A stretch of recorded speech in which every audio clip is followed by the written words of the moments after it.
الرحمن الرحیم، السلام علیکم۔ میں آپ کی اردو کی ٹیچر میم ماریہ۔ آج میں جماعت ہشتم کے لیے لیکچر دینے جا رہی ہوں۔ جیسا کہ آپ لوگ جانتے ہیں کہ جماعت ہشتم میں آپ نے جماعت نہم کا کورس پڑھنا ہے، اور یہ ہے آپ کی اردو لازمی کی کتاب۔ اس میں آپ نے جو نصاب پڑھنا ہے میعاد اول میں وہ یہ ہے: حصہ نثر میں اخلاق نبوی، مصنف مولانا شبلی نعمانی۔ اسلام میں گداگری کی مذمت، الطاف حسین حالی۔ قومی اتفاق، سر سید احمد خان۔ انسان کسی حال میں خوش نہیں رہتا، محمد حسین آزاد۔ حصہ نظم میں حمد، الطاف حسین حالی۔ نعت، امیر مینائی۔ اور حصہ غزل میں میر تقی میر کی غزل نمبر 1 ہم پڑھیں گے۔ یہ آپ کے میعاد اول کا نصاب ہے جو کہ آپ نے میعاد اول میں پڑھنا ہے۔ تو اس لحاظ سے ہمارا پہلا سبق آتا ہے اخلاق نبوی۔ اخلاق نبوی سبق پڑھنے سے پہلے میں آپ کو اس کے مصنف یعنی مولانا شبلی نعمانی کے بارے میں تھوڑا بتانا چاہوں گی کہ مولانا شبلی نعمانی کی ولادت کب ہوئی، کب ان کی وفات ہوئی، ان کی جائے پیدائش، والد کا نام، ان کی اہم تصانیف، اور ان کو کون کون سے تمغات سے نوازا گیا۔ تو مولانا شبلی نعمانی کی ولادت ہوئی 1857 میں، ان کی وفات ہوئی 1914 میں۔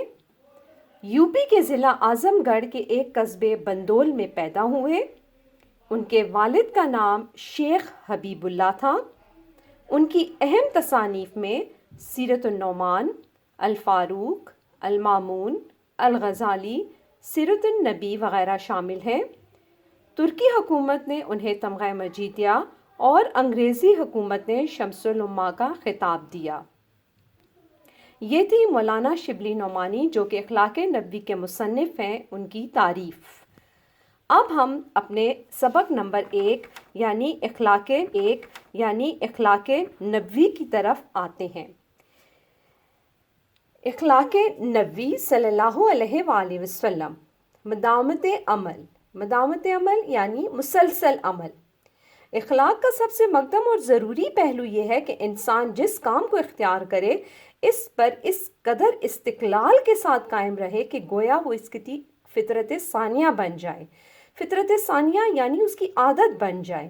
انسان کے سوا تمام دنیا کی مخلوقات صرف ایک ہی قسم کا کام کر سکتی ہے اور وہ فطرتاً اسی پر مجبور ہیں، لیکن اخلاق کا ایک دقیق نقطہ یہ ہے، دقیق یعنی مشکل، اور نقطہ یہ ہے کہ انسان اپنے لیے اخلاق حسنہ کا جو پہلو پسند کرے اس کی شدت سے پابندی کرے اور اس طرح دائمی اور غیر متبدل طریقے سے اس پر عمل کرے کہ گویا وہ اپنے اختیار کے باوجود اس کام کے کرنے پر مجبور ہے، اور لوگ دیکھتے دیکھتے یہ یقین کر لیں کہ اس شخص سے اس کے علاوہ اور کوئی بات سرزد ہو ہی نہیں سکتی۔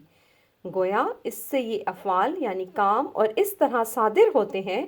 صادر ہونا یعنی عمل میں لانا، جیسے آفتاب سے روشنی، درخت سے پھل اور پھول سے خوشبو کی یہ خصوصیات ان سے کسی حالت میں الگ نہیں ہو سکتی۔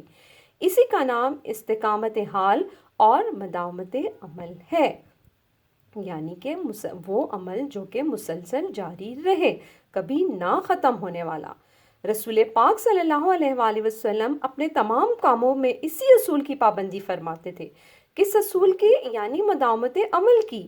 جس کام کو وہ جس طریقے سے جس وقت آپ صلی اللہ علیہ وسلم نے شروع فرمایا اس پر برابر شدت کے ساتھ قائم رہتے تھے۔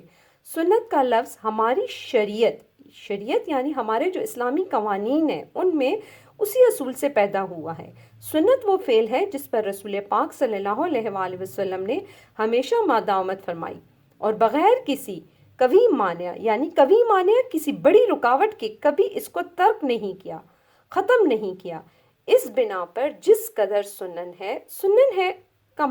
کا مطلب ہے سنت کی جمع، سنت کی جمع ہے، وہ در حقیقت آپ صلی اللہ علیہ وآلہ وسلم کی استقامت حال اور مداومت عمل کی ناقابل انکار مثالیں ہیں۔ بسم اللہ الرحمن الرحیم، السلام علیکم۔ لیکچر نمبر 2 میں آج ہم اخلاق نبوی کا دوسرا پیراگراف حسن خلق پڑھیں گے۔ حضرت علی رضی اللہ تعالیٰ عنہ، حضرت عائشہ رضی اللہ تعالیٰ عنہ، حضرت انس رضی اللہ تعالیٰ عنہ، حضرت ہند رضی اللہ تعالیٰ عنہ بن ابی حالہ وغیرہ جو مدتوں آپ صلی اللہ علیہ وآلہ وسلم کی خدمت میں رہے، ان سب کا متفقہ بیان ہے۔ متفقہ بیان ہے، ایک جیسا بیان ہے کہ آپ صلی اللہ علیہ وآلہ وسلم نہایت نرم مزاج، خوش اخلاق اور نیک سیرت تھے۔ آپ صلی اللہ علیہ وآلہ وسلم کا چہرہ ہنستا تھا، وقار و متانت سے گفتگو فرماتے تھے، متانت یعنی آرام سے گفتگو فرماتے تھے، اور کسی کی خاطر شکنی نہیں کرتے تھے۔ خاطر شکنی نہ کرنا، دل نہ دکھانا۔ معمول یہ تھا کہ کسی سے ملنے کے وقت ہمیشہ پہلے خود سلام و مصافحہ فرماتے یعنی گلے ملتے۔ کوئی شخص جھک کر آپ صلی اللہ علیہ وآلہ وسلم کے کان میں کچھ بات کہتا تو اس وقت تک اس کی طرف سے رخ نہ پھیرتے جب تک وہ خود منہ نہ ہٹا لے۔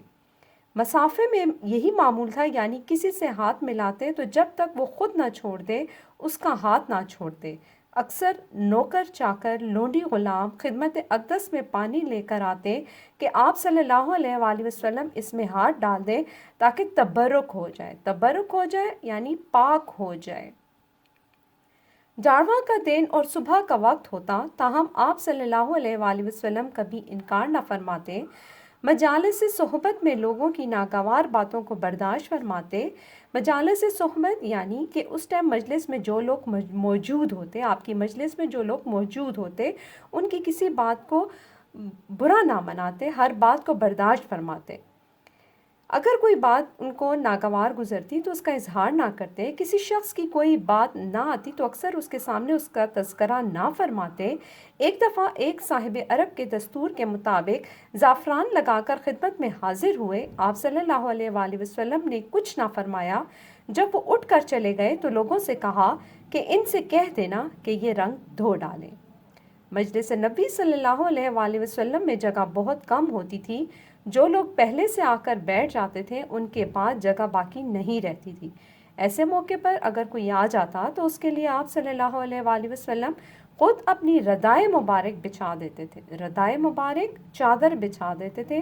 کسی کی کوئی بات بری معلوم ہوتی تو مجلس میں نام لے کر اس کا ذکر نہیں کرتے تھے بلکہ صیغہ تعمیم کے ساتھ فرماتے تھے، شخص مخصوص کی ذلت نہ ہو اور اس کے احساس غیرت میں کمی نہ آئے۔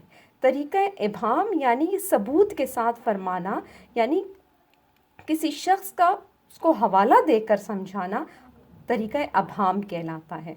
تو یہ اس لیے وہ کرتے تھے کہ تاکہ اس شخص کو ذلت محسوس نہ ہو اور اس کی احساس غیرت میں کسی قسم کی کوئی کمی واقع نہ ہو۔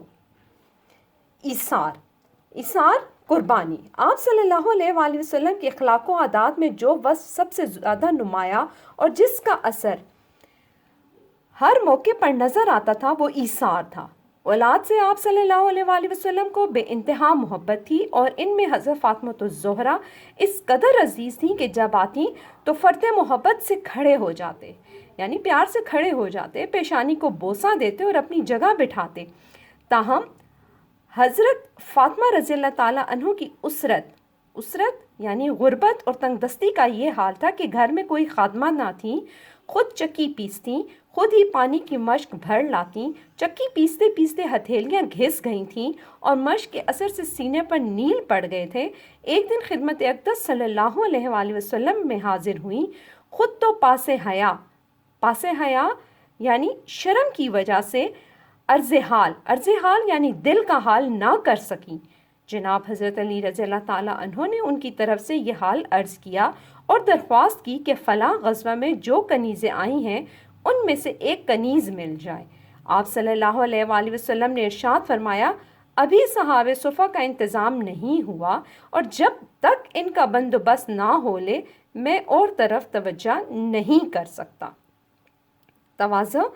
گھر کا کام کاج خود کرتے، کپڑوں میں پیوند لگاتے، گھر میں خود جھاڑو دیتے، دودھ دھو لیتے، بازار سے سودا لاتے، جوتی پھٹ جاتی تو خود گانٹ لیتے یعنی اس کی مرمت کر لیتے۔ گدھے کی سواری آپ صلی اللہ علیہ وآلہ وسلم کو عار نہ تھا۔ غلاموں اور مسکینوں کے ساتھ بیٹھنے اور ان کے ساتھ کھانا کھانے سے پرہیز نہ تھا۔ ایک دفعہ گھر سے باہر تشریف لائے، لوگ تعظیم کو اٹھ کھڑے ہوئے، تعظیم میں یعنی احترام میں کھڑے ہوئے، فرمایا اہل عجم کی طرح تعظیم کے لیے نہ اٹھو۔ غریب سے غریب بیمار ہوتا تو عیادت کو تشریف لے جاتے، مفلسوں اور فقیروں کے ہاں جا کر ان کے ساتھ بیٹھتے، تو اس طرح بیٹھتے کہ امتیازی حیثیت کی بنا پر کوئی آپ صلی اللہ علیہ وآلہ وسلم کو پہچان نہ سکتا۔ کسی مجمع میں جاتے تو جہاں جگہ مل جاتی بیٹھ جاتے۔ ایک دفعہ ایک شخص ملنے آیا، لیکن نبوت کا رعب اس قدر طاری ہوا کہ کانپنے لگا۔